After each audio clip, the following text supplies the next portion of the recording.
అన్ని నగల తరుగును ముందు కన్నా ఇంకా తగ్గించాం. ఈ తక్కువ తరుగును చూస్తే వెంటనే నగలు కొనేస్తారు. డైమండ్ జ్యువెలరీ ధరలు కూడా పెద్ద లెవెల్లో తగ్గించాం. ఇక్కడికొచ్చి కంపేర్ చేస్తేనే తెలుస్తుంది. రాష్ట్రం విడిపోవడానికి కూడా కారణం గోదావరి జిల్లాలో పచ్చదనం. ఆ శాపం తగిలేసినట్టుంది. ఈరోజు గోదావరి జిల్లాలో మొత్తం కొబ్బరి చెట్లతోటి, తెలంగాణ నాయకులంతా అంటారు కొబ్బరి చెట్లతో చాలా ఆనందంగా ఉంటుంది, మీరు ఏమంటుందని పచ్చదనంతో చాలా బాగుంటుందండి. ఈరోజు కొబ్బరి చెట్లు ముండలు కూడా లేవు, అంత దిష్టి తగిలింది కోనసీమకి. ఇప్పుడు వాస్తవానికి ఎవడన్నా పోయొచ్చిండు హైదరాబాద్ నుంచి ఆడికి, తగిలితే వాళ్ళ దృష్టి ఏడ తగులుతుంది కానీ ఆడికి పోనోని దృష్టి ఎడ తగులుతుంది, ఏం తెలియదు అది. ఇక అటువంటి వాళ్ళు ముఖ్యమంత్రులు ఉప ముఖ్యమంత్రులు అవుతారు. ఏం చెప్తాం మరి మనం? మాట్లాడేటప్పుడు ఓ నాలుక కంట్రోల్ లేకుండా, బుర్రకు పని పెట్టకుండా,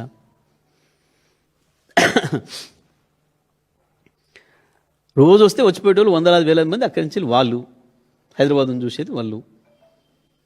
ఏమంటాం మనం? నరదృష్టి పడింది అని అంటాం చాలా విషయాలలో. చూసి వస్తానికి బాగా ఎక్కువ మంది చూసిపోతే ఓ చేనెమ్మడి పోతుంటే బాగుంది ఈ చేను అని చెప్పి అంటారని చెప్పి పాపం దిష్టి బొమ్మలు కట్టుకుంటారు. మరి కట్టుకుంటామే, ఆయన దిష్టి బొమ్మ ఎవడొద్దన్నాడు, మనం ఆపినామా? పిచ్చి మాటలు, తెలియదు ఒక మాటలు, మైండ్లెస్. కళ్ళ ముందు ఒక మొక్క ఎదిగి ముండు లేకుండా పడుతుంటే ఒక నిలువెత్తి ఎదిగిన బిడ్డ చచ్చిపోయినట్టే ఉంటుంది. ఆ బాధ నాకు తెలుస్తుంది, చాలా కన్నీరు ఉంటుంది. ఇదే మీ దగ్గర పొలిటికల్ ఉపన్యాసాలకైతే నేను రావాలా. నిజంగా నేను మీ ఇంట్లో వాడు ఒకటిగా ఒక బాధ ఎలా ఉంటుందో, ఒక కొబ్బరి చెట్టుని పెంచి దాన్ని కోల్పోతే ఎంత బాధ ఉంటుందో ఆ బాధతో వచ్చాను ఇక్కడికి నేను. సో నేను మీకోసం ఇంకొక 2 మీటింగ్స్ చేస్తాను మీతోటి. అక్కడి నుంచి ఒక యాక్షన్ ప్లాన్ కరెక్ట్ మీరు నాకు 45 రోజులు ఇవ్వండి. 40 రోజుల తర్వాత 45 రోజులు కరెక్ట్గా మనకి జనవరి పండుగ పోయిన తర్వాత నుంచి వీళ్ళు కమ్అట్ విత్ అన్ యాక్షన్ ప్లాన్.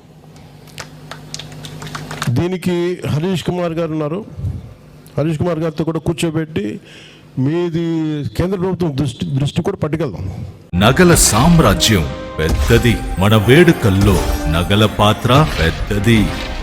నగల్లో మన సంప్రదాయం అది పెద్దది. అదే విధంగా నగలు కొనేటప్పుడు మీ సేవింగ్స్ కూడా ఇకపై పెద్దగా ఉంటుంది. అన్ని నగల తరుగును ముందు కన్నా ఇంకా తగ్గించాం. ఈ తక్కువ తరుగును చూస్తే వెంటనే నగలు కొనేస్తారు. డైమండ్ జ్యువెలరీ ధరలు కూడా పెద్ద లెవెల్లో తగ్గించాం. ఇకపై అందరూ డైమండ్ జ్యువెలరీ కొనుక్కోవచ్చు. ఏ ఆఫర్లోనూ పక్కదారి పట్టకండి. ఇక్కడికొచ్చి కంపేర్ చేస్తేనే తెలుస్తుంది మీకు ఎంత పెద్దగా డబ్బులు ఆదా అవుతుందో అని.